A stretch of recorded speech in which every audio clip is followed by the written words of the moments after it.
आपके अपने YouTube channel technical with Poonia sir पे आपका हार्दिक स्वागत है। हम आप बच्चों के लिए आज एक नए चैप्टर की शुरुआत करेंगे। तो इससे पहले हमने डीसी मशीन के बारे में पढ़ा है। आज हम पढ़ेंगे डीसी जनरेटर हमारा क्या होता है, कौन कौन से हमारे जनरेटर होते हैं, कितने प्रकार के जनरेटर प्रयोग किए जाते हैं, कौन से जनरेटर का प्रयोग कहाँ पे किया जाता है। तो आपने क्लास अच्छी प्रकार से देखनी है। अगर क्लास आपको अच्छे प्रकार से समझ में आए तो आप हमारे चैनल को लाइक, शेयर और सब्सक्राइब जरूर करना। और काफी इंपॉर्टेंट चैप्टर है। पिछले एग्जाम के अंदर डीसी के अंदर से 2 या 3 क्वेश्चन पूछे गए थे। तो सिलेबस में तो हमारे ये है नहीं भाई डीसी का चैप्टर, लेकिन हम आप बच्चों के लिए सारा सिलेबस जो हमारा होता है वो आपको यूट्यूब के ऊपर फ्री में करवा रहे हैं। पहले हम इसकी थ्योरी की क्लास से करते हैं, फिर उसकी एमसीक्यू क्लास आप बच्चों को प्रोवाइड करवाते हैं। तो आज जो क्लास हमारी वो है हमारे पास डीसी जनरेटर। तो आज हम डीसी जनरेटर के बारे में पढ़ेंगे। हमारा डीसी जनरेटर क्या होता है।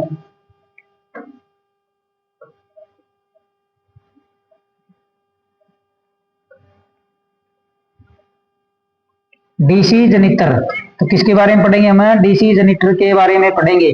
डीसी जनरेटर तो हमारा क्या होता है, इसके बारे में हम पढ़ेंगे भाई क्या होता है हमारा डीसी जनरेटर।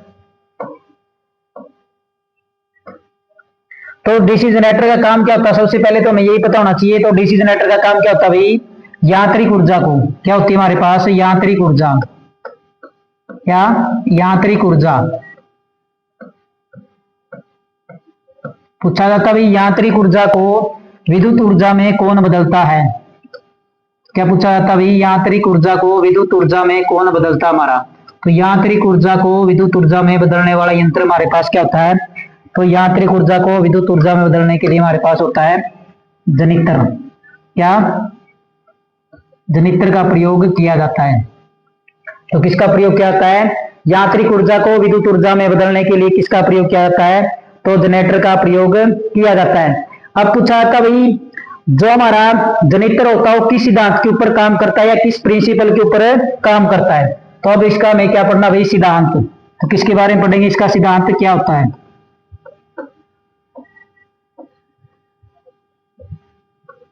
सिद्धांत जिसको हम क्या बोलते हैं, प्रिंसिपल, PRINCIPLE,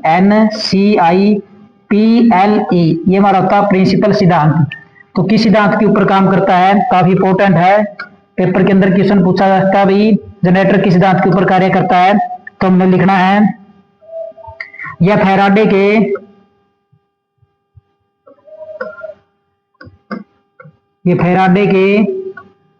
विद्युत चुंबकीय प्रेरण के सिद्धांत पर काम करता है। यह फैराडे के विद्युत चुंबकीय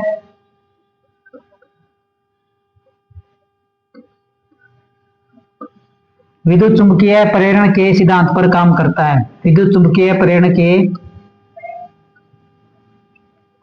या फैराडे के विद्युत चुंबकीय प्रेरण के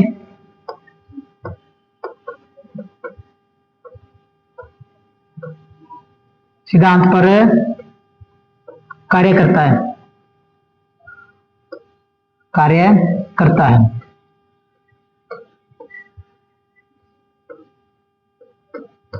तो शॉर्ट फॉर्म में इसको हम क्या बोलते हैं भाई, EMI, क्या बोलते हैं शॉर्ट फॉर्म में इसको हम बोलते हैं EMI, इलेक्ट्रोमैग्नेटिक इंडक्शन। क्या बोलते हैं, इलेक्ट्रोमैग्नेटिक इंडक्शन का सिद्धांत बोलते हैं। तो होता क्या है, तो ये भी हमें पता होना चाहिए। तो ये सिद्धांत होता है क्या भाई, क्या होता है, जब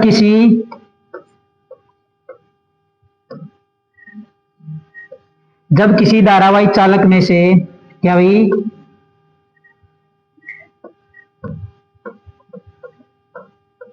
तो सिद्धांत होता है क्या भाई, जब किसी धारावाही चालक में से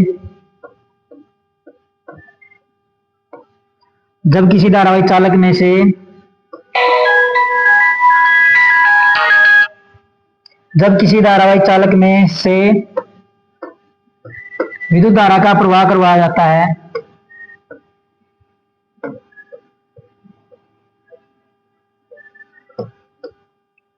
जब किसी धारावाही चालक में से विद्युत धारा का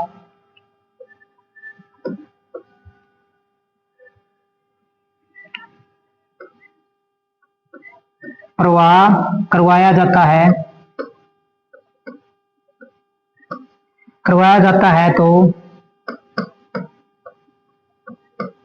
करवाया जाता है तो उसके चारों ओर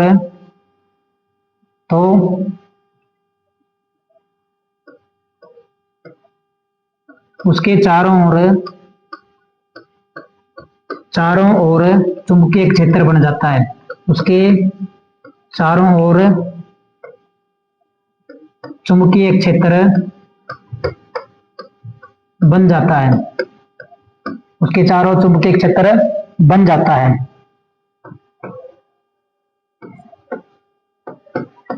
तो फिर क्या करेंगे हम, यदि इस चुंबकीय क्षेत्र में, क्या जो चुंबकीय क्षेत्र बना है, यदि इस चुंबकीय क्षेत्र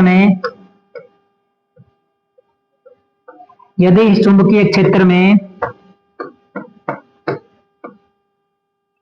धारावाही चालक को घुमाया जाए, क्या है, यदि इस चुंबकीय क्षेत्र में धारावाही चालक को घुमाया जाए,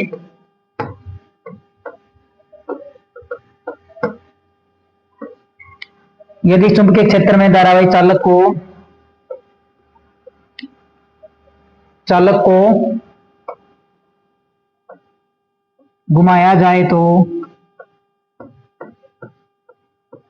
घुमाया जाए तो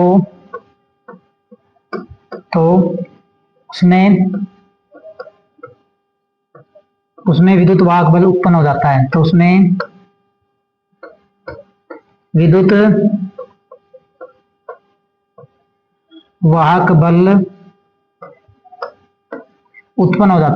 उसमें विद्युत वाहक बल उत्पन्न हो जाता है। तो उसमें विद्युत वाहक बल उत्पन्न हो जाता है। ये हमारे पास क्या होता है भाई, इसका सिद्धांत होता है। तो ये फैराडे के विद्युत चुंबकीय प्रेरण के सिद्धांत पर कार्य करता है। तो वो प्रेरण का सिद्धांत होता है क्या है, जब हम किसी धारावाही चालक को विद्युत धारा देते हैं तो उसके चारों ओर क्या बन जाता है भाई, चुंबकीय क्षेत्र बन जाता है।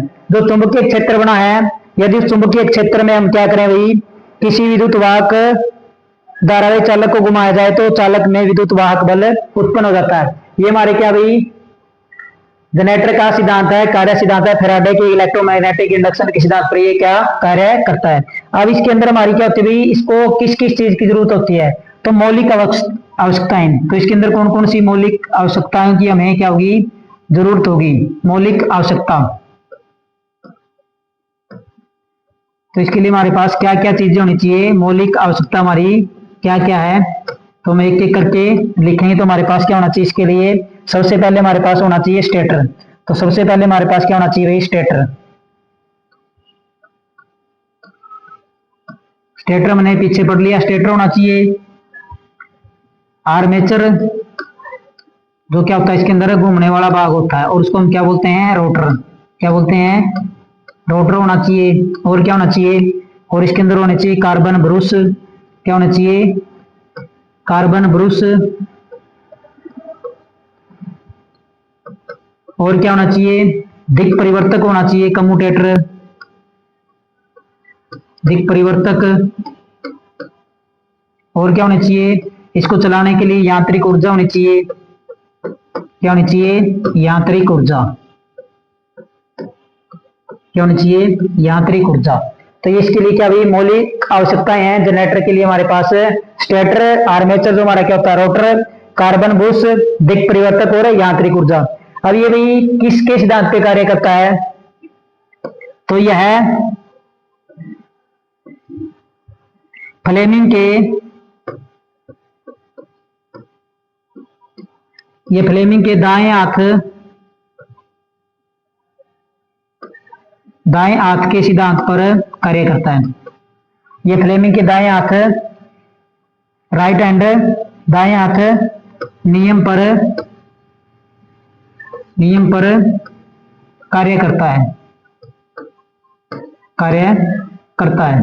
इस पे करता है, फ्लेमिंग के दाएं हाथ के नियम पे क्या करता है, कार्य करता है। तो होता क्या है, तो दाएं हाथ का नियम हमारे पास क्या होता है, ये हमारे पास होता है दायां हाथ। क्या होता है, दायां हाथ है, और इसका प्रयोग हम करते हैं जो जनरेटर के अंदर विद्युत वाहक बल उत्पन्न होता है उसकी दिशा ज्ञात करने के लिए इस नियम का प्रयोग किया जाता है। तो फ्लेमिंग के दाएं हाथ का प्रयोग किसके लिए किया जाता है, तो ये लिख लेते हैं भाई, ये क्या होता है भाई, जनित्र में। तो इसका प्रयोग कहां किया जाता है, जनित्र में उत्पन्न जनित्र में उत्पन्न विद्युत वाहक बल की दिशा ज्ञात करने के लिए, क्या जनित्र में उत्पन्न विद्युत वाहक बल की दिशा ज्ञात करने के लिए इसका प्रयोग किया जाता है? इसके लिए जनित्र में उत्पन्न विद्युत वाहक बल की दिशा ज्ञात करने के लिए, इसके लिए दिशा ज्ञात करने के लिए, इसके लिए क्या आता है? दिशा ज्ञात करने के लिए इसका प्रयोग किया जाता है, करने के लिए।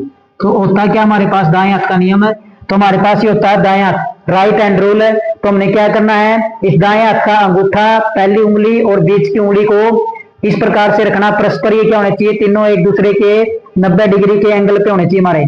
ये होता हमारा राइट हैंड रूल है। तो हमारे पास पूछा था भाई गुंठा किस चीज को बताएगा, तर्जनी किसको बताएगी और मध्यमा किसको बताएगी। तो हम लिख लेते हैं भाई अंगूठा क्या चीज बताएगा, तर्जनी क्या बताएगी और मध्यमा क्या बताएगी। तो हमारे पास क्या है, हमारे पास अंगूठा है। क्या प्रयोग किया हमने, अंगूठा। उसके बाद हमारे पास क्या भाई, उसके बाद हमारे पास है तर्जनी, क्या भाई, तर्जनी। उसके बाद हमारे पास है तीसरी मध्यमा, तो तीसरी हमारे पास क्या भाई, मध्यमा। तो ये पूछा जाता भाई किस किस चीज को अंकित करती है, तो ये हमारे पास राइट हैंड रूल है और ये तीनों एक दूसरे से क्या होने चाहिए, परस्पर 90 डिग्री के एंगल पे स्थापित होने चाहिए। अब पूछा जाता है अंगूठा किस चीज को बताता है, तो जो अंगूठा हमारा बताता है वो किस चीज को बताता है, तो अंगूठा बताता है हमारे पास चालक की गति, किसकी, किसकी गति बताता भाई, चालक किस दिशा में गति कर रहा है। चालक की गति के बारे में कौन बताता है, अंगूठा, चालक की गति तो कौन बताता है, अंगूठा। तर्जनी पूछा जाता है, तर्जनी क्या बताती है, चुंबकीय क्षेत्र की दिशा, चुंबकीय क्षेत्र की दिशा कौन बताती है, तर्जनी। चुंबकीय क्षेत्र की दिशा कौन बताती है, तर्जनी।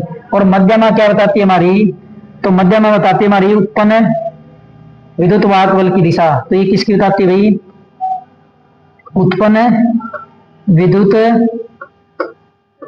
वाहक की दिशा, उत्पन्न विद्युत वाहक बल की दिशा।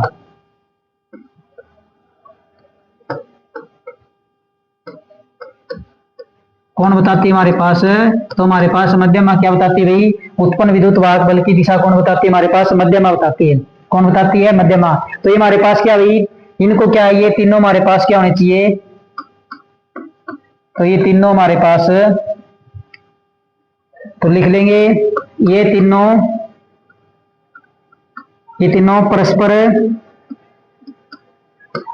ये तीनों परस्पर 90 डिग्री के कोण पे होने चाहिए, 90 डिग्री के कोण पर। तो इन तीनों के बीच में क्या बनना चाहिए, परस्पर 90 डिग्री का एंगल बनना चाहिए। तो ये हमारे पास है भाई, जो जनरेटर के अंदर विद्युत वाहक बल उत्पन्न होता है उसकी दिशा ज्ञात करने के लिए हम किसका प्रयोग करते हैं, फ्लेमिंग के राइट हैंड रूल का प्रयोग करते हैं। किसका करते हैं, फ्लेमिंग के राइट हैंड रूल का प्रयोग करते हैं। तो ये लिख लिया। अब इसके अंदर जो विद्युत वाहक बल उत्पन्न होता है हमारे पास किस प्रकार का होता है, तो उसको हम डिनोट करते हैं ई से। किससे डिनोट करते हैं, ई से। तो ई बराबर हमारे पास क्या होता है, तो ई बराबर हमारे पास होता है भाई, जो इसके अंदर फ्लक्स बनेगी वो कितने इसके अंदर पोल स्थापित किए हैं,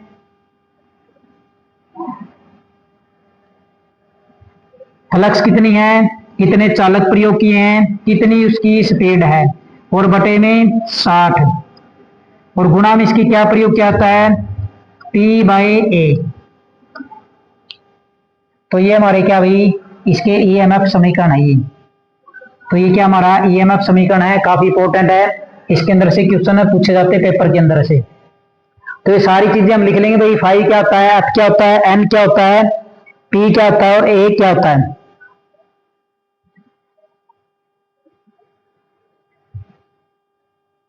तो हमारे पास क्या भाई, इन चीजों को लिखेंगे, हमारे पास क्या भाई, सबसे पहले है ई। तो ई बराबर क्या होता है, फाई बराबर क्या होता है, जेड बराबर क्या होता है, एन बराबर क्या होता है, पी बराबर क्या होता है और ए बराबर क्या होता है। तो सारी चीजों के बारे में हम देख लेते भाई, इसका मतलब क्या होता है। तो ये हमारे पास क्या भाई, उत्पन्न विद्युत वाहक बल, ये हमारे पास क्या भाई, उत्पन्न विद्युत वाहक बल क्या है, उत्पन्न विद्युत वाहक बल। तो इसको हम ई से लिखते हैं, उत्पन्न विद्युत वाहक बल। हाई हमारे पास क्या भाई, चुंबकीय फ्लक्स है, क्या भाई, चुंबकीय फ्लक्स, चुंबकीय फ्लक्स प्रति पोल, और Z हमारे पास क्या भाई, चालकों की संख्या क्या है, Z हमारे पास क्या भाई, चालकों की संख्या। तो कितने चालक हमने प्रयोग कर रखे, चालकों की संख्या है। N हमारे पास क्या भाई, गति है, N हमारे पास क्या है, तो N हमारे पास है गति। P हमारे पास क्या होते हैं, पोल, तो P हमारे पास क्या होते हैं, पोल। A हमारे क्या होते हैं, समांतर पथ, क्या होते हैं, समांतर पथ। तो समांतर पथ भी हमारे पास दो प्रकार के होते हैं, एक होती है हमारे पास लेप वाइंडिंग, क्या होती है, लेप वाइंडिंग। तो जनरेटर के अंदर हमने देखने भी कौन सी वाइंडिंग कर रखी है, एक होती है हमारे पास लेप वाइंडिंग, और दूसरी हमारे पास होती है वेव वाइंडिंग। दूसरी हमारे पास क्या होती है, वेव वाइंडिंग। तो ये भी आपने ध्यान रखना है। तो लेप वाइंडिंग के अंदर क्या होता है, तो लेप वाइंडिंग के अंदर जितने पोल होंगे उतने ही हमारे क्या होंगे, समांतर पथ होंगे, उतने ही हमारे क्या होंगे, समांतर पथ होंगे। और वेव वाइंडिंग में जो समांतर पथ की संख्या होती है वो दो होती है, चाहे पोल कितने भी स्थापित हो। तो ये हमारे पास क्या होते हैं, समांतर पथ होते हैं। तो ये हमारे पास क्या है, समांतर पथ। ये हमारे पास क्या भाई, समांतर पथ। लेप वाइंडिंग के अंदर क्या होता है भाई, जितने पोल होंगे उतने हमारे क्या होंगे, समांतर पथ होंगे। और वेव वाइंडिंग के अंदर क्या होंगे भाई, तो जितने पोल चाहे कितने भी हो, समांतर पथ हमेशा हमारे कितने होते हैं, दो होते हैं। कितने होते हैं, दो होते हैं। तो ये था भाई हमारे पास जनरेटर के बारे में देखा हमने। तो ये सारी चीजें हमने लिख ली भाई, किस दांत के ऊपर काम करता है, क्या क्या चीजें इसके अंदर होती है। तो ये हमारे पास क्या भाई, जो जनरेटर होता है, डीसी जनरेटर है, यांत्रिक ऊर्जा को विद्युत ऊर्जा में बदलता है। सिद्धांत क्या भाई, ये फैराडे के विद्युत चुंबकीय प्रेरण के सिद्धांत पर कार्य करता है। इसको क्या बोलते हैं, ईएमआई, इलेक्ट्रोमैग्नेटिक इंडक्शन का सिद्धांत भी बोलते हैं। तो होता क्या ये, तो ये लिख रखा भी हमने, जब किसी धारावाहिक चालक में से विद्युत धारा का प्रवाह करवाया जाता है तो उसके चारों ओर चुंबकीय क्षेत्र बन जाता है। यदि इस चुंबकीय क्षेत्र के अंदर हम किसी धारावाहिक चालक को फिर से घुमाएं तो उसके अंदर क्या पैदा होता है, विद्युत वाहक बल उत्पन्न हो जाता है। तो इसके लिए मौलिक आवश्यकताएं क्या क्या भाई, स्टेटर होना चाहिए, आर्मेचर जिसको हम क्या बोलते हैं, रोटर बोलते हैं, कार्बन ब्रुश होना चाहिए, दिक् परिवर्तक होना चाहिए। इसको चलाने के लिए हमारे पास यांत्रिक ऊर्जा होनी चाहिए। तो ये फ्लेमिंग के दाएं हाथ के नियम पर कार्य करता है। किस पे करता है भाई, यह फ्लेमिंग के दाएं हाथ नियम पर कार्य करता है। तो दाएं हाथ का नियम का पता क्या होता है भाई, यह जो जनरेटर के अंदर है विद्युत वाहक बल उत्पन्न होता है उसकी दिशा ज्ञात करने के लिए हम किसका भाई, फ्लेमिंग के दाएं हाथ का प्रयोग करते हैं। तो दाएं हाथ हमारे पास ये होता है। तो इसके अंदर हमारी तीन चीजें होती है, अंगूठा, तर्जनी और मध्यमा। इन तीनों को हमने परस्पर 90 डिग्री के कोण के ऊपर रखना है। तो इसमें पूछा जाता है अंगूठा किस चीज को बताता है, तो अंगूठा बताता है चालक की गति के बारे में। किसकी, चालक की गति। तर्जनी क्या बताती है, चुंबकीय क्षेत्र की दिशा। और जो मध्यमा होती है हमारी, वो क्या बताती है भाई, जो विद्युत वाहक बल उत्पन्न है उसकी दिशा बताती है। और ये तीनों क्या होने चाहिए, तीनों परस्पर 90 डिग्री के कोण पे स्थापित होने चाहिए। तो ये हमारे पास भाई ईएमएफ समीकरण है। तो क्या भाई, फाई एफ एन बटे में 60 गुना में पी बाई ए। तो हमने लिख दिया भाई क्या क्या चीजें होती है। ये होता है उत्पन्न विद्युत वाहक बल, आई होता है चुंबकीय फ्लक्स, जेड होता है चालकों की संख्या, एन क्या होती है गति, पी क्या होता है पोल, और ए क्या होता है हमारे पास समांतर पथ। समांतर पथ दो प्रकार से होते हैं, एक होती है हमारे पास लेप वाइंडिंग, एक होती है हमारे पास वेव वाइंडिंग। पी बराबर ए लेप वाइंडिंग के अंदर, और वेव वाइंडिंग के अंदर क्या होता है भाई, ए बराबर दो होते, चाहे पोल कितने भी स्थापित हो। क्या भाई, पोल कितने भी स्थापित हो। तो इसका एक क्वेश्चन कर लेते हैं हम भाई इस फॉर्मूले के ऊपर। तो क्वेश्चन में हमें क्या दिया हुआ है, किसी लेप वाइंडिंग में 8 पोल, क्या भाई, किसी लेप वाइंडिंग में लिखा हुआ भाई कौन सी वाइंडिंग है, किसी लेप वाइंडिंग में 8 पोल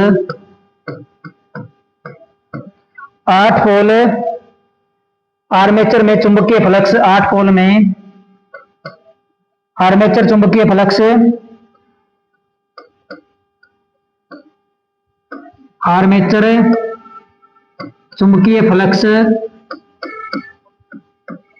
आर्मेचर चुंबकीय फ्लक्स का जो मान दिया हमें कितना दिया भाई, आर्मेचर चुंबकीय फ्लक्स प्रति पोल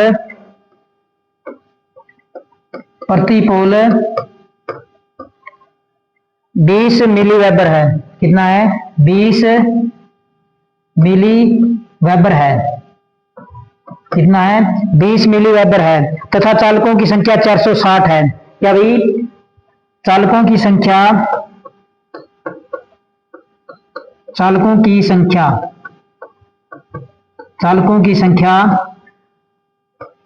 460 है।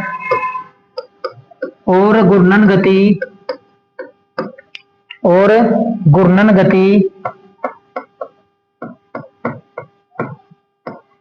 गति दी हुई 800 आरपीएम है। कितनी है? 800 आरपीएम है। कितनी है? 800 आरपीएम है। तो उत्पन्न विद्युत वाहक बल होगा, तो उत्पन्न विद्युत वाहक बल होगा, उत्पन्न विद्युत वाहक बल होगा। कोई पूछ रहा भाई कितना विद्युत वाहक बल उत्पन्न होगा, तो हम निकाल लेते हैं भाई। ये हमारे पास क्या भाई क्वेश्चन है। अब इसका हमने क्या करना भाई? सॉल्यूशन करना है। तो सॉल्यूशन करना सबसे पहले हमें देखना भाई हमें क्या क्या चीजें दी हुई है।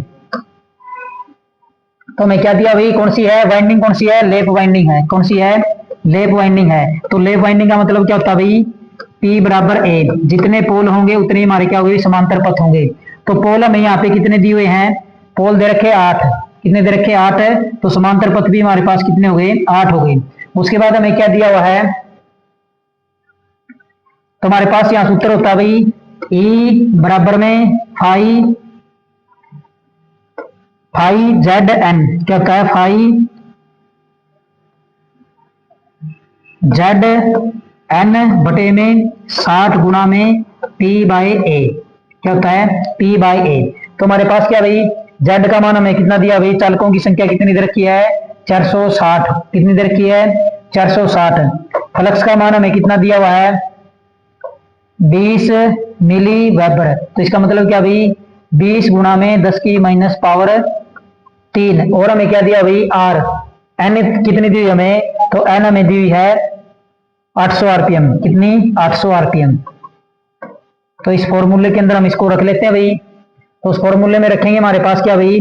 तो E बराबर हमारे पास क्या आ जाएगा? तो E बराबर आ जाएगा फाई की वैल्यू कितनी दे रखी है? फ्लक्स की 20 गुना में 10 की पावर माइनस 3 गुना में जेड कितना दे रखा है? चालकों की संख्या कितनी दे रखी है? 460। कितनी दे रखी है?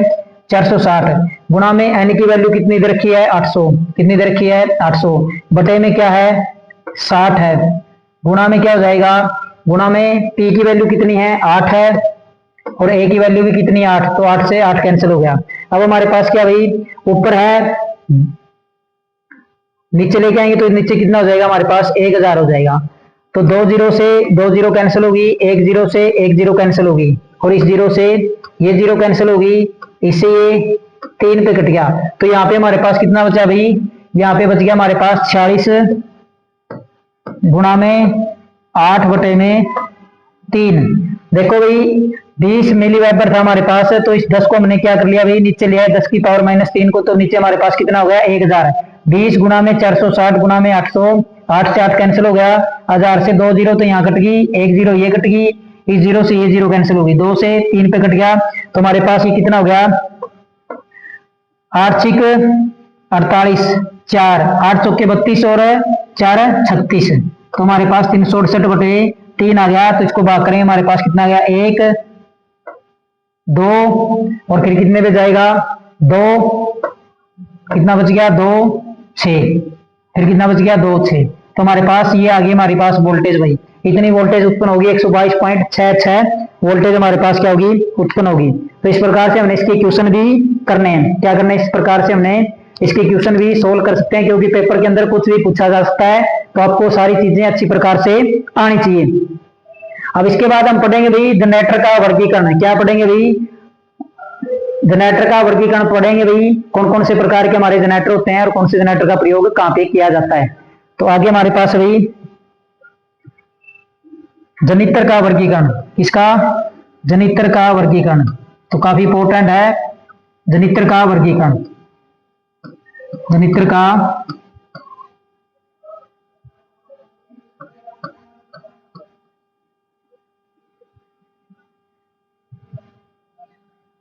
जनित्र का वर्गीकरण। तो जनित्र का वर्गीकरण किस प्रकार से करते हैं? हमारे पास कितने प्रकार का होता है? तो जनित्र का वर्गीकरण में हम पढ़ेंगे भाई, हमारे पास होता है 2 प्रकार से। कितने प्रकार से होता है? 2 प्रकार से होता है हमारे पास। कितने? तो ध्यान से देखना भाई, काफी इंपॉर्टेंट है। तो पहला तो हमारे पास होता है भाई प्राइम मूवर के आधार पे। किसके? प्राइम मूवर के आधार पे, किस पे? प्राइम मूवर के। और प्राइम मूवर के आधार पे हमारे पास ये होता है 3 प्रकार का। कितने प्रकार का होता है? 3 प्रकार का होता है। पहला हमारे पास होता है वाष्प टरबाइन। कौन सा? वाष्प टरबाइन। पहला कौन सा होता है? वाष्प टरबाइन। दूसरा होता है हमारे पास जल टरबाइन। दूसरा कौन सा होता है? जल टरबाइन। ये हमने पहले पढ़ लिए है जब हमने क्या पढ़ा था भाई? जनरेटिंग स्टेशन पढ़े थे, उसमें हमने पढ़े थे। और तीसरा हमारे पास होता है डीजल टरबाइन। तीसरा हमारे पास कौन सा होता है? Diesel turbine. कौन सा होता है? Diesel turbine. तो ये तो हमारे पास होता है भाई प्राइम मूवर के आधार पे। इधर दूसरा हमारे पास होता है भाई उत्तेजना प्रणाली के आधार पे। दूसरा हमारे पास कौन सा होता है? उत्तेजना प्रणाली के आधार पे। तो किसके? उत्तेजना प्रणाली के आधार पे। उत्तेजना प्रणाली के आधार पर।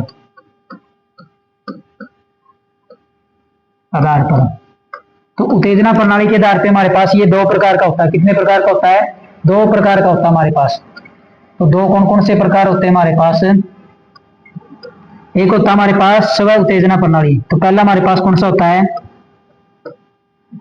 स्व उत्तेजना प्रणाली, जो खुद के द्वारा उत्तेजित हो। स्व उत्तेजना प्रणाली, स्व उत्तेजना। दूसरा हमारे पास होता है पृथक उत्तेजना, अलग से एक्साइट करना, पृथक उत्तेजना। तो दूसरा हमारे पास कौन सा होता है? पृथक उत्तेजना प्रणाली। तो इसके बाद हमारे पास जो स्व उत्तेजना प्रणाली है वो भी आगे कितने प्रकार की होती है? तो ये भी आगे हमारे पास 2 प्रकार की होती है। कितने प्रकार की होती है? 2 प्रकार की होती है। एक होती है हमारे पास विद्युत चुंबकीय,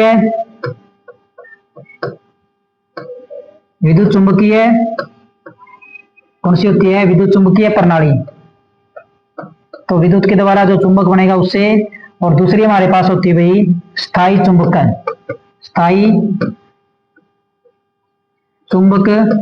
प्रणाली। दूसरी हमारे पास कौन सी होती है? स्थायी चुंबक प्रणाली। दूसरी हमारे पास कौन सी होती है? स्थायी चुंबक प्रणाली। तो ये हमारे पास क्या भाई? जनित्र का वर्गीकरण है। तो जनित्र का वर्गीकरण 2 प्रकार से होता है भाई। एक तो होता है हमारे पास प्राइम मूवर के आधार पे, दूसरा होता है भाई उत्तेजना प्रणाली के आधार पे। दूसरा किसके होता है भाई? उत्तेजना प्रणाली के आधार पे।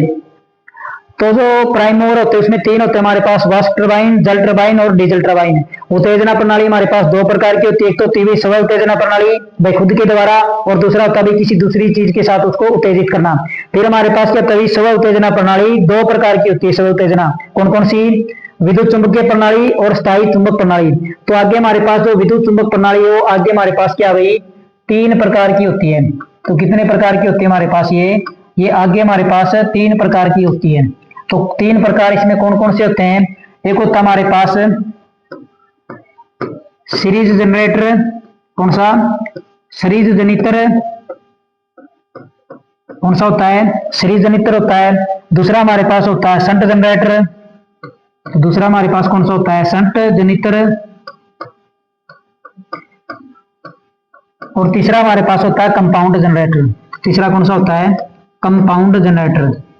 तो तीसरा कौन सा होता है? कंपाउंड जनित्र। तो आपने ये ध्यान रखना। फिर इसके बाद क्या होता है? जो कंपाउंड होता है वो आगे हमारे पास 2 प्रकार का होता है। कितने प्रकार का होता है? 2 प्रकार का। तो 2 प्रकार का कौन कौन सा होता है? एक तो होता है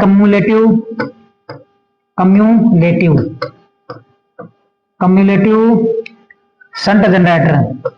तो कम्युलेटिव शंट जनित्र।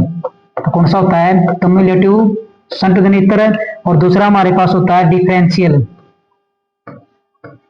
दूसरा हमारे पास कौन सा होता है? Differential shunt जनित्र। शंट में भी कंपाउंड जनित्र होता है। क्या होता है? कंपाउंड। कौन सा होता है?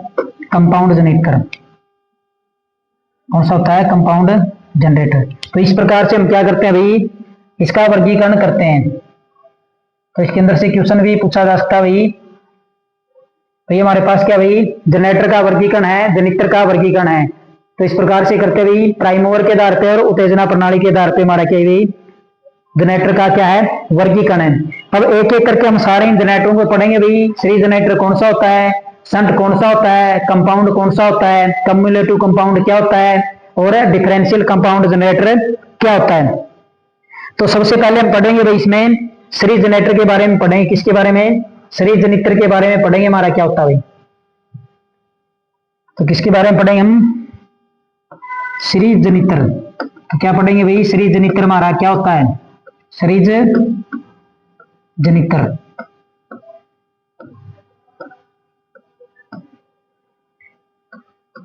तो इसके अंदर क्या होता है भाई? इस जनरेटर को कभी भी बिना लोड के साथ, बिना लोड के नहीं चलाना चाहिए। तो सबसे पहले क्या भाई, इसको कभी भी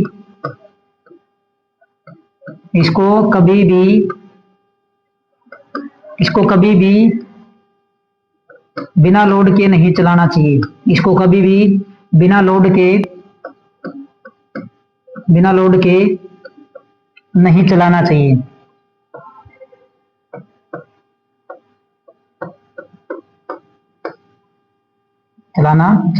क्या भाई? इस जनरेटर को हमने क्या करना भाई? बिना लोड के कभी भी नहीं चलाना चाहिए। और क्या होता है इसके अंदर?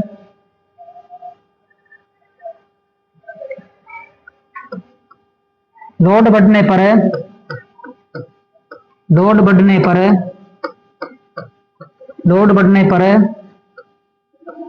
टर्मिनल वोल्टेज घटता है। क्या भाई? लोड बढ़ने पर टर्मिनल वोल्टेज घटता है। जैसे इसके अंदर लोड बढ़ता जाएगा तो इसका टर्मिनल वोल्टेज क्या भाई? घट जाएगा। लोड बढ़ने पर टर्मिनल वोल्टेज घटता है। क्या है? लोड बढ़ने पर टर्मिनल वोल्टेज घटता है। बिना लोड के इसका वोल्टेज क्या होता है भाई? शून्य होता है। बिना लोड के इसका वोल्टेज क्या होता है भाई? मान शून्य होता है। तो क्या भाई? नो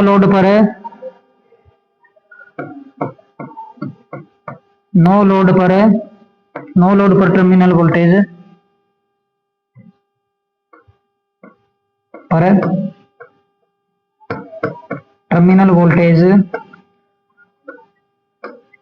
वोल्टेज का मान,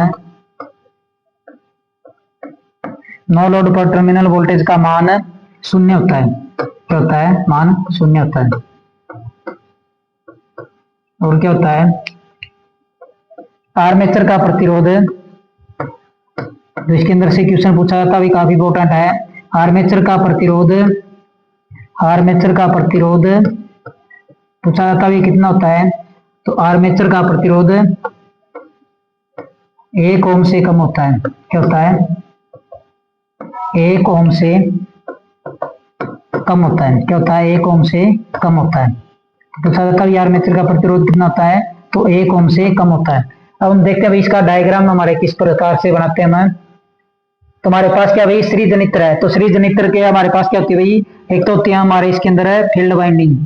क्या होती है? फील्ड वाइंडिंग के श्रेणी क्रम में हमारे क्या लगा होता है भाई? आर्मेचर लगा होता है। क्या लगा होता है? आर्मेचर स्थापित किया जाता है। क्या? आर्मेचर स्थापित किया जाता है। क्या लगा होता है? हमारा आर्मेचर लगा होता है।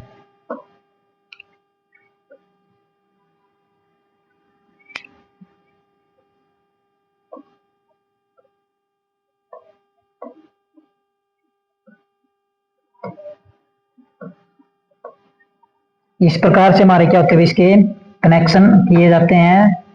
इस प्रकार से होता है हमारे, ये हमारे पास क्या भाई? ए है। ये हमारे पास भाई एल लोड है। और ये हमारे पास क्या भाई? आर्मेचर। क्या है? आर्मेचर। ये हमारे पास क्या भाई? आर्मेचर है। और ये हमारे पास क्या है? ये हमारे पास है फील्ड वाइंडिंग। ये हमारे पास क्या है? फील्ड वाइंडिंग है। तो यहाँ पे हमारा कौन सा भाई? आई ए होता है, आर्मेचर करंट होता है। यहाँ पे हमारा I S C series current होता है। और इसके अंदर जो आता है हमारे पास वो कौन सा होता है? आई एल लोड करंट होता है। तो इस प्रकार से हमारे इसके कनेक्शन होते हैं। किसके? सीरीज जनरेटर के। इसके सीरीज जनरेटर के। तो ये हमारे क्या भाई? सीरीज जनरेटर के इस प्रकार से कनेक्शन किए जाते हैं। तो आई एस सी हमारे पास क्या होती है? सीरीज धारा होती है। तो आई एस सी हमारे पास क्या होती है? सीरीज धारा। ये हमारे पास क्या भाई? ये हमारे पास है सीरीज धारा। क्या है? सीरीज धारा। ये हमारे पास है आर्मेचर धारा। क्या है? आर्मेचर धारा। क्या भाई? आर्मेचर धारा। और ये हमारे पास क्या भाई? लोड धारा। तो ये हमारे पास क्या है? लोड धारा। और सीरीज के अंदर हमारी क्या होती है? धारा क्या होती है? समान रहती है। तो हम लिख लेते हैं भाई, तो हमारे पास की भाई सीरीज के अंदर धारा क्या होती है भाई? आई ए आर्मेचर धारा बराबर में आई एल धारा लोड धारा बराबर में आई एस ई सीरीज धारा। तो हमारे पास धारा क्या होती है सीरीज के अंदर बराबर होती है। तो आर्मेचर धारा, लोड धारा और सीरीज धारा का मान क्या होता है हमारे पास बराबर होता है। अब हमारे पास आर्मेचर धारा कैसे निकाली जाती है। तो आई ए बराबर में ई, ये हमारे पास क्या भी जो वोल्टेज उत्पन्न होगी वो, और बटे में हमारे पास क्या होता भाई आर ए आर्मेचर का प्रतिरोध, आर एस ई सीरीज का प्रतिरोध प्लस में आर एल लोड प्रतिरोध। इसके द्वारा हम क्या निकालते हैं भाई आर्मेचर धारा निकालते हैं। क्या निकालते हैं आर्मेचर धारा निकालते हैं। आर ए हमारे पास क्या भाई आर्मेचर प्रतिरोध, आर ई सी हमारे पास सीरीज प्रतिरोध और आर एल हमारे पास क्या भाई लोड प्रतिरोध। इस प्रकार से हम क्या करते हैं इसका आर्मेचर की धारा निकालते हैं। तो ये हमारे पास भाई क्या सीरीज जनित्र का डायग्राम है और वो किस किस चीज में क्या क्या चीज लगी होती है हमने आपको बता दी है। तो हमारे पास सीरीज जनरेटर है। अब इसके अंदर भाई किस किस चीज का प्रयोग किया जाता है और इसका प्रयोग कहाँ किया जाता है। तो इसके अंदर क्या होता है भाई जो टर्न होती है, जो वाइंडिंग होती है वो क्या होती है भाई मोटा तार होता है। क्या होती है मोटा तार, मोटे तार की वाइंडिंग होती है। मोटा तार कम टर्न, तो तार मोटा तो टर्न क्या आएगी भाई कम टर्न आएगी। अगर कम टर्न आएगी तो प्रतिरोध भी क्या होगा भाई, प्रतिरोध क्या होता है इसका, प्रतिरोध भी इसका क्या होता है, प्रतिरोध क्या होता है कम होता है। और क्या चीज पूछी जाती है टॉर्क, टॉर्क क्या होता है इसका अधिक, टॉर्क क्या होता है अधिक। ये हमारे पास क्या भाई सीरीज जनित्र के बारे में हमने पढ़ा है। और क्या भाई तो इसकी फील्ड वाइंडिंग को नियंत्रित करने के लिए इसके समांतर क्रम में रियोस्टेट जोड़ा जाता है। तो पूछा जाता है इसकी फील्ड वाइंडिंग को नियंत्रित करने के लिए क्या किया जाता है। तो ये भी लिख लेते हैं हम भाई फील्ड वाइंडिंग को, फील्ड वाइंडिंग को नियंत्रित करने के लिए, फील्ड वाइंडिंग को नियंत्रित करने के लिए, फील्ड वाइंडिंग को नियंत्रित करने के लिए नियंत्रित करने के लिए किसके समांतर क्रम में के लिए इसके समांतर क्रम में रियोस्टेट जोड़ा जाता है। रियोस्टेट जोड़ा जाता है। क्या जोड़ा जाता है रियोस्टेट जोड़ा जाता है, रियोस्टेट जोड़ा जाता है। अब पूछा जाता भाई सीरीज जनरेटर का प्रयोग कहाँ किया जाता है। तो सीरीज जनरेटर का प्रयोग वोल्टेज रेगुलेटर के रूप में किया जाता है और पारेषण लाइन के अंदर इसका प्रयोग किया जाता है। क्या भाई और क्या भाई एक चीज और लिख लेते हैं इसमें हम टर्मिनल वोल्टेज, टर्मिनल वोल्टेज पूछा जाता है पेपर में। टर्मिनल वोल्टेज हमेशा, टर्मिनल वोल्टेज हमेशा उत्पन्न वोल्टेज से कम होता है। तो क्या होता है टर्मिनल वोल्टेज हमेशा वोल्टेज उत्पन्न वोल्टेज से कम होता है, क्योंकि भाई कुछ प्रतिरोध के कारण क्या होता है टर्मिनल वोल्टेज हमेशा उत्पन्न वोल्टेज से कम होता है। तो ये हमारे पास अभी सीरीज जनरेटर। अब इसका प्रयोग पूछा था भाई प्रयोग कहाँ पे किया जाता है। तो प्रयोग और लिख लेते हैं हम इसका। तो इसका प्रयोग कहाँ किया जाता है भाई पारेषण लाइन में। कहाँ किया जाता है पारेषण लाइन में, कहाँ किया जाता है पारेषण लाइन में। और कहाँ किया जाता है भाई बूस्टर के रूप में, इसके रूप में बूस्टर के रूप में, बूस्टर के रूप में।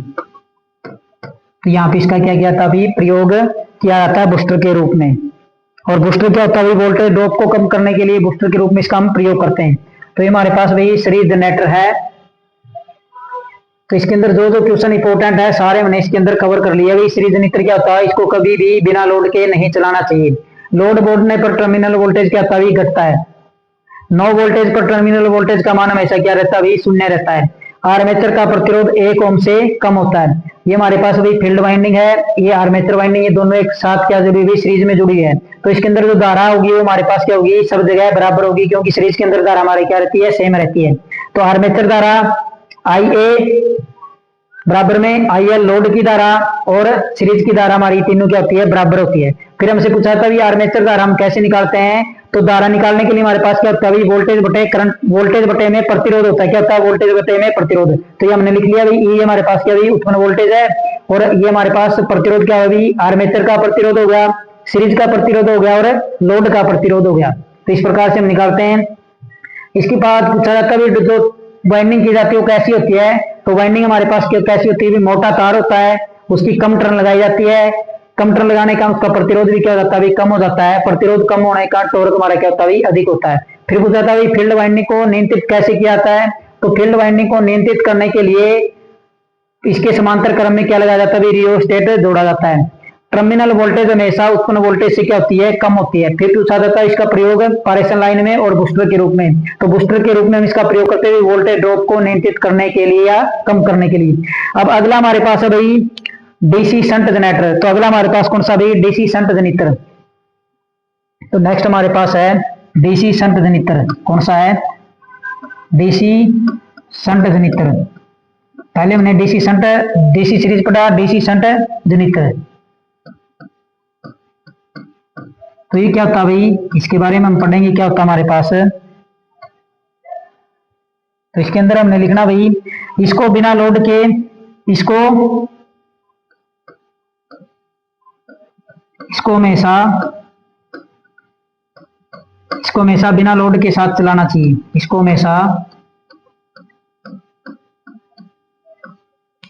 हमेशा बिना लोड के साथ चलाना चाहिए, के साथ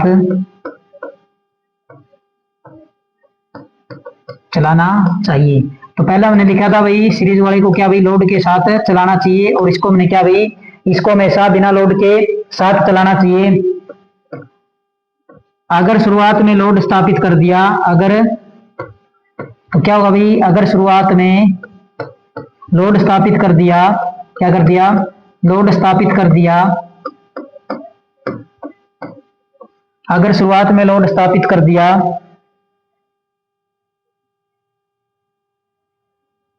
तो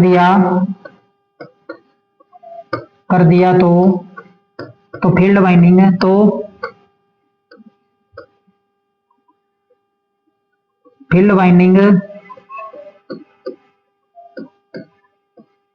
तो फील्ड वाइंडिंग अपना चुंबकीय क्षेत्र स्थापित नहीं कर पाती। तो फील्ड वाइंडिंग अपना चुंबकीय क्षेत्र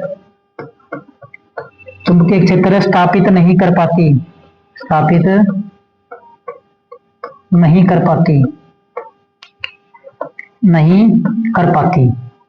तो क्या होता भाई, हमें क्या भाई, इसको हमेशा बिना लोड के साथ चलाना चाहिए। इसके ऊपर शुरुआत में जब इसको हम चलाएं तो इसके साथ क्या नहीं लगाना चाहिए, लोड नहीं लगाना चाहिए। अगर हमने शुरुआत में लोड स्थापित कर दिया तो जो हमारी फील्ड वाइंडिंग होती है वो क्या अपना भाई चुंबकीय क्षेत्र स्थापित नहीं कर पाती। इसकी वोल्टेज क्या होती है भाई, वोल्टेज नियत रहती है। इसकी लोड का ज्यादा फर्क नहीं पड़ता भाई, वोल्टेज नियत रहती है। क्या रहती है, वोल्टेज नियत रहती है। लोड बढ़ने पर इसकी वोल्टेज में थोड़ा बहुत कमी आती है। क्या रहती है, वोल्टेज नियत रहती है। हमारे पास क्या भाई, डीसी शंट जनरेटर है। कौन सा है भाई, डीसी शंट जनरेटर है। तो इसका हम डायग्राम और बना लेते हैं। हमारे पास कैसा होता है, तो हमारे पास क्या भाई डीसी शंट जनरेटर है, तो इसका मतलब हमारे पास ये हमारे पास क्या भाई फील्ड वाइंडिंग है। क्या भाई, फील्ड वाइंडिंग। और इसके साथ हम क्या लगाते हैं, एक रियोस्टेट लगाते हैं इसको नियंत्रित करने के लिए। तो यहाँ पे हमारा क्या होता है, यहाँ पे हमारा आर्मेचर प्रयोग किया जाता है। क्या किया जाता है, प्रयोग आर्मेचर। यहाँ पे हमारा क्या लगा होता है, आर्मेचर। ये हमारा आर्मेचर है।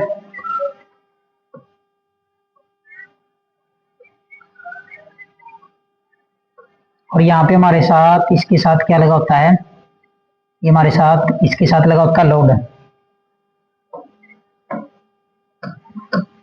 ये हमारे पास क्या भाई, ये हमारे पास है फील्ड वाइंडिंग। ये हमारे पास क्या है, फील्ड वाइंडिंग। ये हमारे पास क्या भाई, आर्मेचर है। ये हमारे पास क्या भाई, रियोस्टेट है। इसको नियंत्रित करने के लिए हमारे पास क्या है, रियोस्टेट है। ये हमारे पास क्या भाई, लोड है। ये हमारे पास क्या है, लोड है। अब यहाँ पे जो धारा जाएगी हमारे पास क्या होगी भाई, आईएल धारा होगी। यहाँ पे जो धारा आएगी हमारे पास क्या होगी भाई, आई ए होगी। और यहाँ पे जो धारा जाएगी हमारे पास क्या होगी भाई, यहाँ पे जो धारा आएगी वो होगी हमारे पास आई एस एच, संट धारा। कौन सी होगी, संट धारा। तो हमारे पास क्या भाई, धारा अब क्या होगी भाई, अलग अलग भागों में बंट गई है। तो अलग अलग भागों में बंट गई तो हमारे धारा का मान क्या होगी, आर्मेचर धारा हमारी क्या होगी। तो आर्मेचर जो धारा होगी हमारे पास क्या होगी, तो आर्मेचर धारा हमारे पास होगी आई ए बराबर में क्या होगा भाई, आई एस एच संट धारा प्लस में आई एल धारा, प्लस में क्या होगी हमारी भाई, आई एल धारा। तो ये हमारे पास क्या होगी भाई, आर्मेचर धारा होगी। तो आर्मेचर धारा हमारी क्या होगी भाई, संट धारा प्लस में लोड धारा का जो मान होगा हमारे पास क्या होगा भाई, आर्मेचर धारा का मान होगा। इस प्रकार से हमारे ये क्या होता है भाई, संट जनरेटर का डायग्राम है और ये इसका लिखा हुआ हमने। और क्या होता है इसके अंदर, तो इसके अंदर जो पूछी जाती है भाई कैसी वाइंडिंग होती है, तो वाइंडिंग जो हमारे पास होती है वो क्या होती है भाई, पतला तार होता है। क्या होता है, पतला तार। तो पतला तार है तो टर्न क्या आएगी, अधिक आएगी। पतला तार है अधिक टर्न, पतला तार है अधिक टर्न, तो पतला तार है अधिक टर्न। और क्या होगा भाई, प्रतिरोध भी क्या हो जाएगा, प्रतिरोध भी होगा अधिक, क्योंकि तार की लंबाई क्या है, ज्यादा है, तो प्रतिरोध क्या होगा, अधिक। तो प्रतिरोध क्या होता है, अधिक। टॉर्क क्या रहता है भाई, नियत। टॉर्क क्या होता है, टॉर्क रहता हमारा नियत, क्या रहता है, नियत। तो ये हमारे पास क्या भाई, ये हमारे पास है डीसी शंट जनरेटर। तो ये हमारे पास क्या भाई, डीसी शंट जनरेटर हमने क्या किया है, बनाया है। क्या किया है भाई, डीसी शंट जनरेटर क्या किया हमने, बनाया है। अब पूछा जाता है भाई डीसी शंट जनरेटर का प्रयोग कहाँ पर किया जाता है। तो डीसी शंट जनरेटर का प्रयोग हम कहाँ पे करते हैं भाई, बैटरी चार्जिंग के लिए करते हैं, और इलेक्ट्रोप्लेटिंग के लिए करते हैं, अपकेंद्री पंप के लिए करते हैं, वेल्डिंग लोड लिफ्टिंग के लिए करते हैं, और उत्तेजक के रूप में करते हैं। तो कहाँ इसका प्रयोग किया था भाई, प्रयोग और लिख लेते हैं हम इसका। प्रयोग से क्वेश्चन पक्का पूछा जाएगा पेपर के अंदर। प्रयोग, तो प्रयोग कहाँ करते हैं भाई, बैटरी चार्जिंग में। इसमें बैटरी चार्जिंग, बैटरी चार्जिंग में करते हैं। और कहाँ करते हैं भाई, बैटरी चार्जिंग में, इलेक्ट्रोप्लेटिंग में। कहाँ करते हैं, इलेक्ट्रोप्लेटिंग, जहां एक धातु के ऊपर दूसरी धातु की परत चढ़ानी हो, इलेक्ट्रोप्लेटिंग में करते हैं। और कहाँ करते हैं भाई, अपकेंद्री पंप में। कहाँ पे, अपकेंद्री पंप।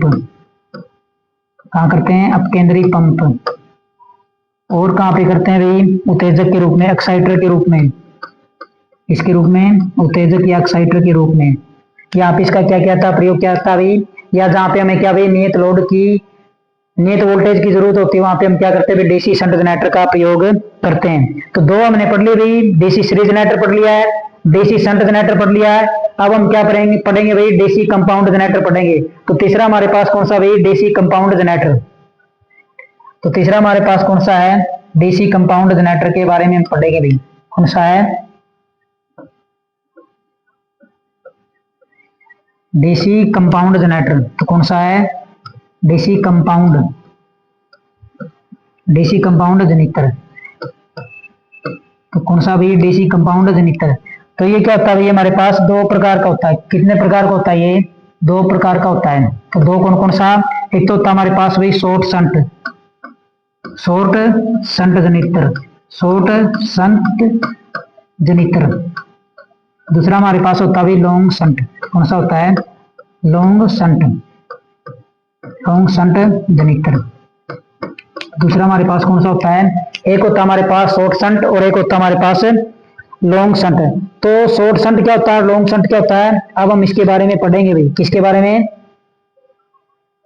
तो पहले हम पढ़ेंगे भाई किसके बारे में, तो पहले हम पढ़ते हैं शॉर्ट शंट। इसके बारे में, शॉर्ट शंट जनरेटर क्या होता है हमारा, शॉर्ट शंट जनरेटर।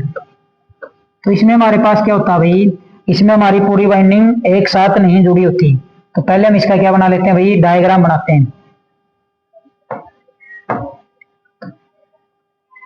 ये होता है हमारे पास क्या, यहाँ पे होती है हमारे पास आर्मेचर। क्या होती है, आर्मेचर होती है। क्या होती है हमारे पास, ये आर्मेचर होती है। इस आर्मेचर के साथ हमने क्या करना भाई, आरएसएच लगाना है। ये हमारे पास इसके साथ है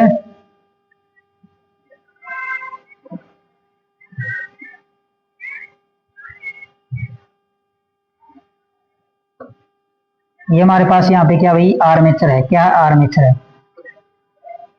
यहाँ पे हमारा लगा हुई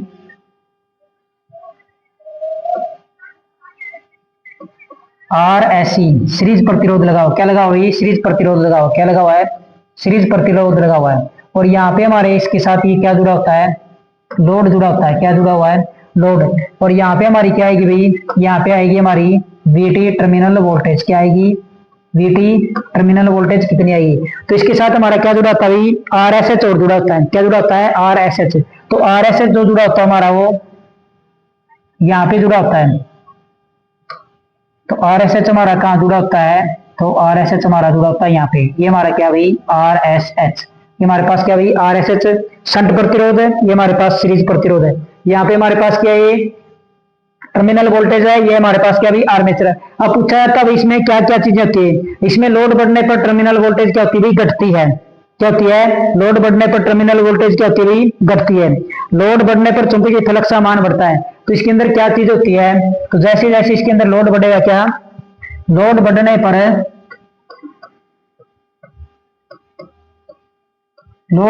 पर टर्मिनल वोल्टेज घटती है।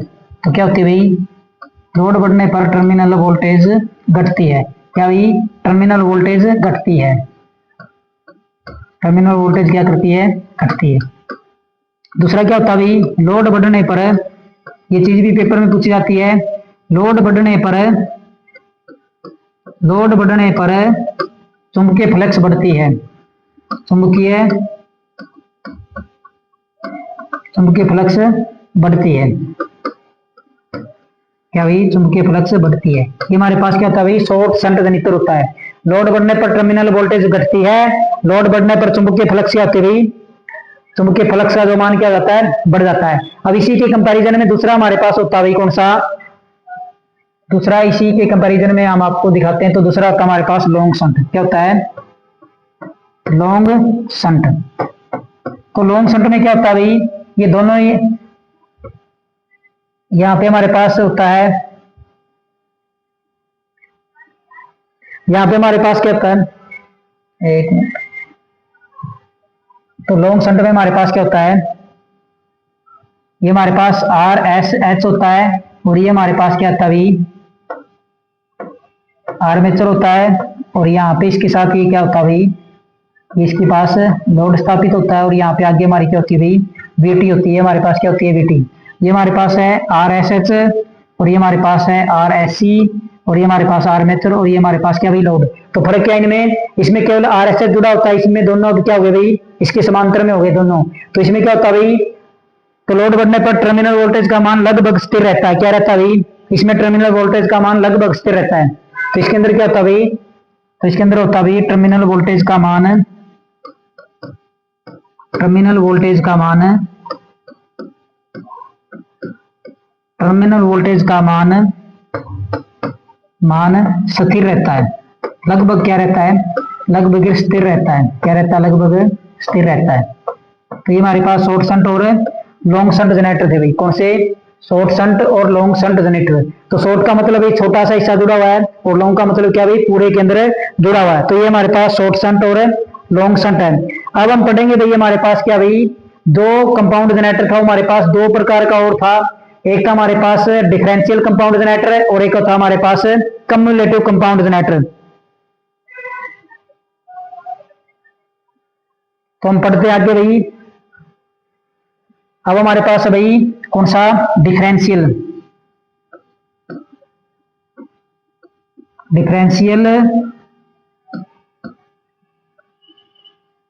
कंपाउंड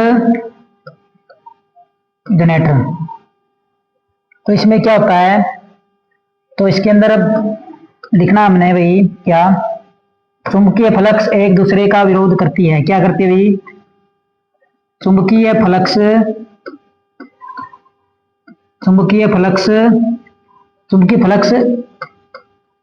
एक दूसरे का विरोध करती है, क्या करती है एक दूसरे का विरोध करती है, क्या करती है विरोध करती है। तो चुंबकीय फ्लक्स कौन सी होगी हमारी भाई, तो टोटल चुंबकीय फ्लक्स हमारे पास क्या होती है, तो टोटल चुंबकीय फ्लक्स होती है हमारे पास 5, और अब हमारे पास क्या, एक शॉर्ट शंट और एक लॉन्ग शंट है। तो फाइव बराबर क्या हो जाएगी, 5SH माइनस में 5SE।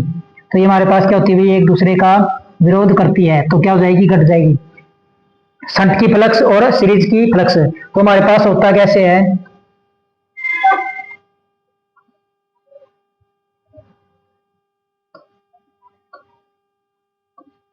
तो इस प्रकार से हमारी ये वाइंडिंग होती है। क्या होती है, ये हमारे पास दो प्रकार से वाइंडिंग इसके अंदर की होती है।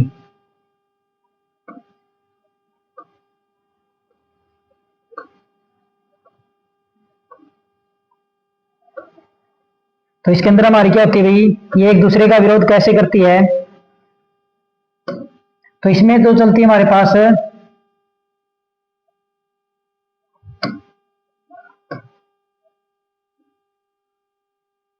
इस प्रकार से चलती है। अब देखते हैं भाई, अब ये इसमें ऐसे चलेगी,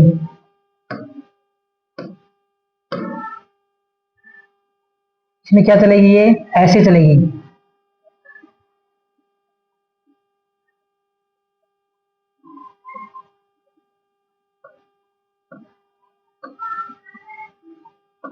ऐसे चलेगी इसमें, और इसमें क्या चलेगी भाई, इसमें चलेगी ये ऐसे।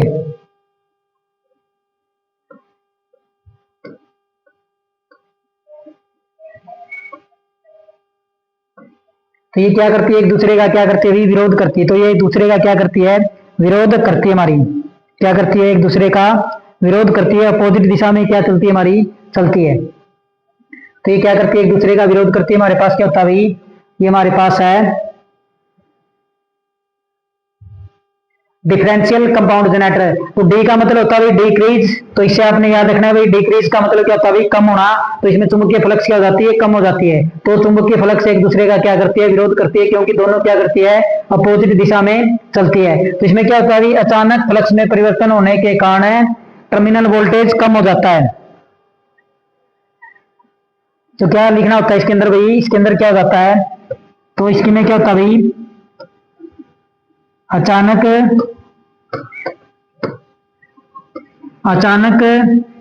फ्लक्स में परिवर्तन के कारण, अचानक फ्लक्स में परिवर्तन के कारण, अचानक फ्लक्स में परिवर्तन के कारण टर्मिनल वोल्टेज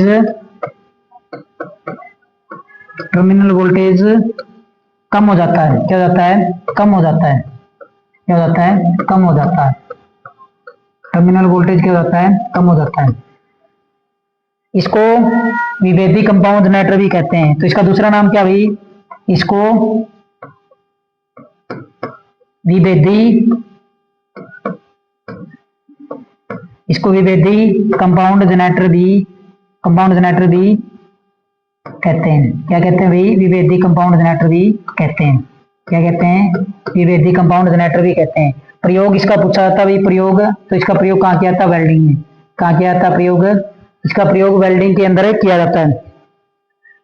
कहाँ किया जाता है इसका प्रयोग, आर्क वेल्डिंग में। कहाँ किया जाता है, आर्क वेल्डिंग में इसका क्या जाता है, प्रयोग किया जाता है, आर्क वेल्डिंग। तो ये हमारे पास है कौन सा भाई, ये हमारे पास है डिफरेंशियल कंपाउंड जनरेटर। तो डिफरेंशियल कंपाउंड जनरेटर के अंदर क्या होता है, चुंबकीय फ्लक्स का मान क्या होता है, कम हो जाता है, 5SH माइनस 5SE। अब दूसरा हमारे पास है भाई कौन सा, तो दूसरा हमारे पास है कम्युलेटिव कंपाउंड जनरेटर। तो कौन सा भाई, cumulative compound generator, cumulative compound generator. तो इसमें क्या होती है भाई, चुंबकीय फ्लक्स एक दूसरे का क्या करती है भाई, साथ देती है। क्या देती है, तो चुंबकीय एक दूसरे का क्या देती है, चुंबकीय फ्लक्स एक दूसरे का क्या देती है, साथ देती है। तो इसमें क्या होता है भाई, 5 बराबर क्या होता है, 5SH प्लस में 5SE। तो सीरीज फ्लक्स और शंट फ्लक्स दोनों क्या करती है, एक दूसरे का साथ देती, तो ये क्या जाती है, जुड़ जाती है।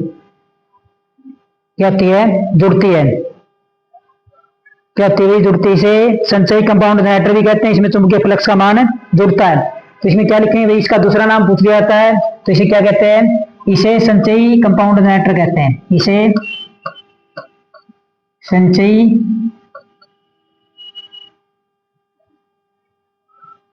इसे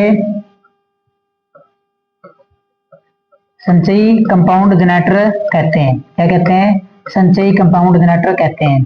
तो इसमें क्या होता है भाई? चुंबकीय फ्लक्स का मान क्या होता है भाई? जुड़ता है। क्या होता है इसमें? चुंबकीय फ्लक्स का मान जुड़ता है। तो ये हमारे पास 3 प्रकार का होता है भाई। कितने प्रकार का होता है? 3 प्रकार का होता है। तो 3 प्रकार का कौन कौन सा होता है हमारे पास? एक होता है हमारे पास आवर कंपाउंड जनरेटर। तो क्या होता है हमारे पास? ये एक होता है हमारे पास आवर कंपाउंड जनरेटर। दूसरा हमारे पास होता है भाई लेवल कंपाउंड जनरेटर। तीसरा हमारे पास होता है भाई अंडर कंपाउंड जनरेटर। तो देख लेते हैं ये किस प्रकार से होता है हमारे पास। लेवल में क्या होता है, आवर में क्या होता है, अंडर में क्या होता है।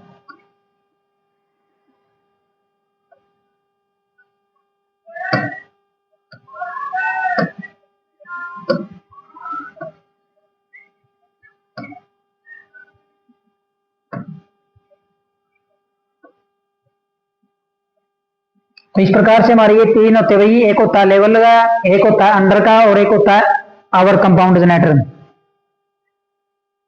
तो हमारे पास ये हमारे पास होता है भाई आवर कंपाउंड जनरेटर। क्या होता है? Over compound generator. तो इसमें पूछा जाता है भाई क्या होता है। तो इसमें सीरीज की मात्रा क्या होती है? ज्यादा होती है। और शंट की मात्रा क्या होती है? कम होती है। तो क्या पूछा जाता भाई? तो आवर कंपाउंड क्या होता है हमारे पास? तो आवर कंपाउंड में हमारे पास क्या होता है भाई? सीरीज की मात्रा ज्यादा। तो किसकी? सीरीज की मात्रा